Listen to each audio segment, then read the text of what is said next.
சொல்றாங்க. வரலாற்றை மாற்றி எழுதக்கூடிய வேலையை செய்கிறார்கள். இதை நீங்க எப்படி பாக்குறீங்க? வியாபாரி என்ன செஞ்சு செய்வான்? வரலாறா பதிவு பண்ண முடியாது. வியாபாரத்துல நீங்க செய்ய முடியாது.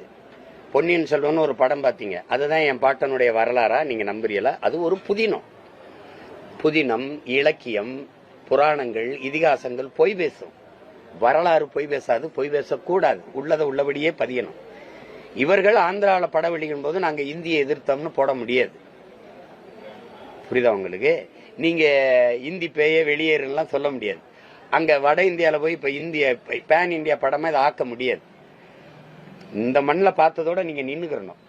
இப்ப இங்க பெரியாருன்னு ஒரு படம் வந்துச்சுல தங்கச்சி. இப்ப பெரிய சீர்திருத்தவாதிகள், முற்போக்குவாதிகள். ஆந்திராவில் அந்த படம் வெளியாகும் போது ராமசாமி நாயக்கர்னு வந்துச்சா? அப்படி வந்துச்சு. எப்படி வந்துச்சு? எப்படி சேட்டை? எப்படி? ஆமா. அப்ப அதெல்லாம் அது பேசிட்டு கூடாது, அதை விட்டுறணும். இப்ப வட இந்தியாவில போய் இந்திய எதிர்ப்பு போராட்டத்தை அவன் தாய்மொழியை எதிர்த்து போராடின படத்தை கொண்டு அவன் வெளியிடுவானா தங்கச்சி? அதை விட்டுருங்க. அது ஒரு திரைக்கலைங்கிறது இன்னைக்கு வர்த்தகம் ஆயிடுச்சு.